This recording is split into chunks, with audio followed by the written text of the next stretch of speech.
നിഗം നായകനായ ദൃഢം സിനിമ തന്റെ കഥ മോഷ്ടിച്ചതാണ് എന്ന ആരോപണവുമായി ആർ ശ്രീലേഖ. എന്റെ പൊന്നു ദൈവമേ, ഒരാൾ ഇത്രയും തരം താഴുവോ? സ്വന്തം പേര് കാണിക്കാൻ വേണ്ടിയിട്ട് നാട്ടുകാർക്ക് വേണ്ടി ഒന്നും ചെയ്യില്ല. ഇങ്ങനത്തെ ചീപ്പ് പബ്ലിസിറ്റി ഒക്കെ കാട്ടിക്കൂട്ടും.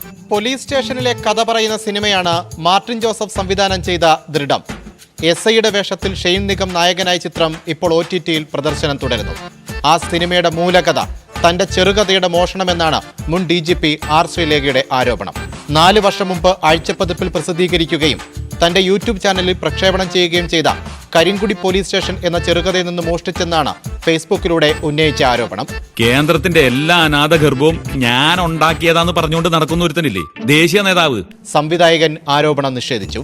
നമുക്കതിനെ കുറിച്ച് യാതൊരു അറിവില്ല കേട്ടോ. നമ്മുടെ വൈറ്റേഴ്സോട് ഞാൻ സംസാരിച്ചിരുന്നു, അവർക്കും അതൊരു അറിവില്ല. പിന്നെ ശ്രീലേഖ മാം പോസ്റ്റ് ചെയ്ത ഒരു യൂട്യൂബിലെ ലിങ്ക് ഞാൻ എടുത്തു നോക്കി. ഞങ്ങളെ കഥയും അതുമായിട്ട് സാമ്യമില്ലെന്നാണ് ഞാൻ വിശ്വസിക്കുന്നത്. സിനിമ കണ്ടിട്ടുള്ള ഒരാളാരാണെങ്കിലും ആ ചെറിയ പോയി കേട്ട് ഞങ്ങൾക്ക് മനസ്സിലാവും യാതൊരു സാമ്യമില്ലെന്നുള്ളത്. എന്നാൽ മോഷണമെന്ന് പറഞ്ഞത് പോലീസ് ഭാഷ ഉപയോഗിച്ചെന്നേ ഉള്ളെന്നും അത്ര ഗൗരവത്തിലല്ല തന്റെ കുറിപ്പെന്നും ശ്രീലേഖ പിന്നീട് വിശദീകരിച്ചു. തന്റെ കഥയും ദൃഢം സിനിമയും തമ്മിൽ സാമ്യമുണ്ടെന്നാണ് ഉദ്ദേശിച്ചത്. തന്റെ കഥയിൽ നിന്ന് ഒട്ടേറെ മാറ്റങ്ങൾ വരുത്തിയാണ് സിനിമയെന്നും പരാതിയോ നിയമ നടപടിയോ ഉദ്ദേശിക്കുന്നില്ല എന്നും ശ്രീലേഖ പറഞ്ഞു.